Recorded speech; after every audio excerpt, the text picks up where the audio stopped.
Me promenant un jour à Venise, je croise une gondole, mais pas n'importe laquelle.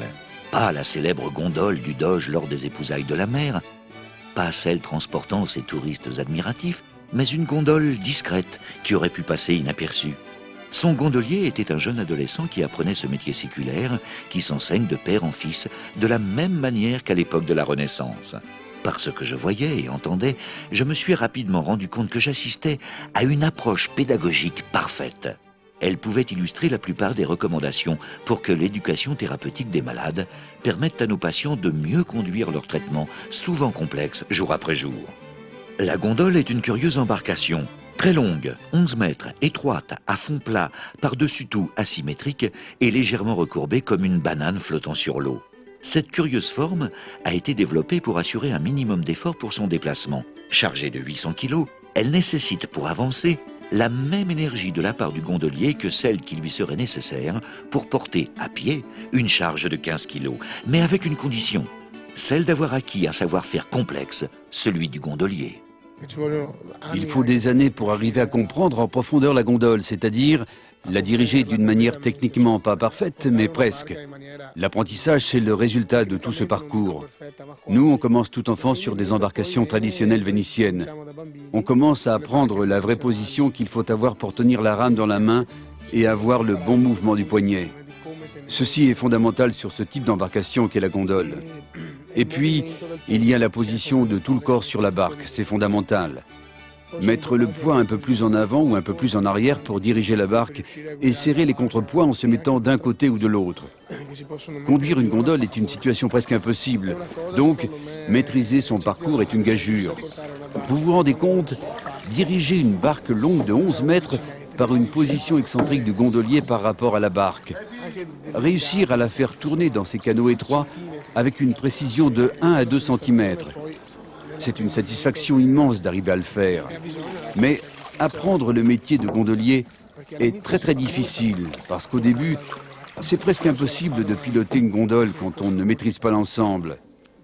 Mais lorsqu'on y arrive, c'est-à-dire lorsque le gondolier et la gondole ne font qu'un, sentir qu'on a la gondole dans les jambes, sentir que l'homme et la gondole ne font qu'un, c'est le signe qu'on a compris, que l'on maîtrise.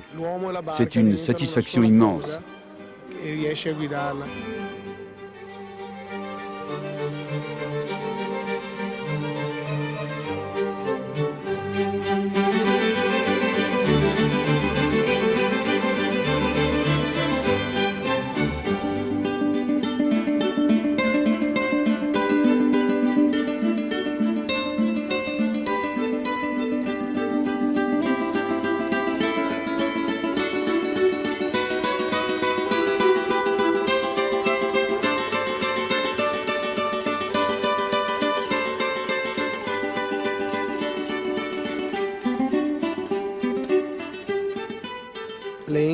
Lentement, vas-y tranquillement.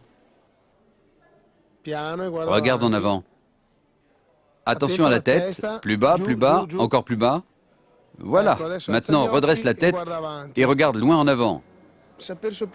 C'est pas facile de savoir montrer pratiquement ce qu'il faut faire, c'est-à-dire faire percevoir la finesse du mouvement avec la rame et de faire les liens avec le mouvement de la gondole.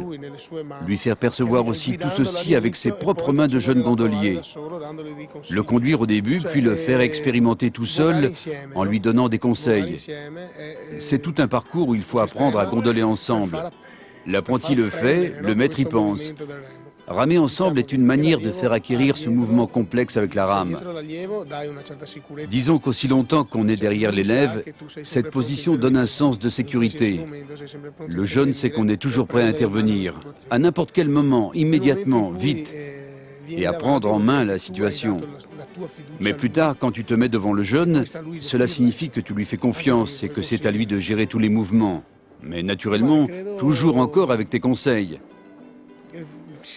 Je crois par-dessus tout que c'est extrêmement important de ne pas faire les corrections de trajectoire d'une manière forte et brusque, à moins que ce ne soit vraiment nécessaire. Pour bien diriger une gondole, il faut plusieurs années.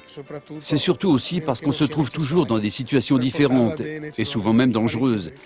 Par exemple, on peut facilement toucher une autre embarcation. Souvent, ce n'est pas sa faute, parce que les autres aussi, souvent, n'arrivent pas bien à guider la gondole.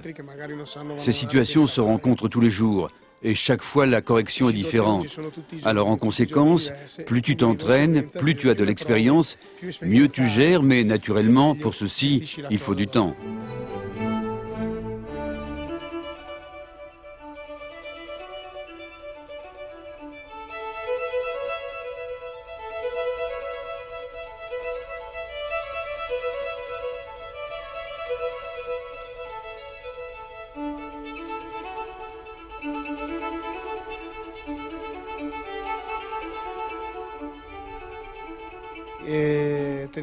Bien tenir la rame est fondamental. Il y a la position des mains et il y a aussi la maîtrise de la longueur de la rame qui peut être modifiée, plus longue, plus courte. Par exemple, dans un canal étroit, il faut raccourcir beaucoup la rame. Voici par exemple toutes sortes de petits mouvements que l'on fait avec les poignets quand on veut affiner le pilotage. Pour ceci, il faut beaucoup d'expérience, parce qu'au début, cette sensibilité ne vient pas d'une manière spontanée. Par exemple, mettre la rame trop profondément dans l'eau, avoir les jambes trop rigides sont des erreurs fréquentes, même si on s'est entraîné pendant longtemps dans des canaux tranquilles, où il n'y a pas de circulation. Les jambes se raidissent encore plus lorsqu'on est sur une mer agitée. En fait, il faut un jeu de jambes, des capacités de gérer les contrepoids pour prendre la vague et réussir à la passer avec un pied derrière et un pied devant de manière à créer un triangle pour permettre de gérer, grâce à ton poids, l'équilibre de la gondole. Cette souplesse est fondamentale. Si tu perds la rame dans l'eau, tu tombes. Encore une fois, la position est fondamentale. Lorsque tu as trouvé cette position flexible, le tout devient plus facile.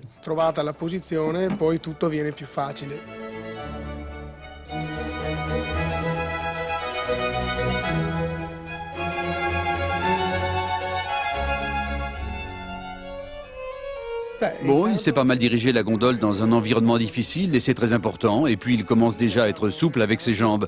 Je crois que bientôt il arrivera à être un bon gondolier. Nous avons pu observer ce bel exemple de pédagogie intuitive chez un gondolier. Ce pas à pas, ou plutôt ce main à main progressif, peut être un modèle déterminant pour le succès de la formation thérapeutique des patients.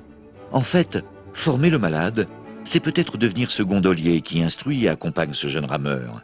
C'est accompagner ce patient qui doit apprendre à conduire son traitement sur un parcours semé d'embûches.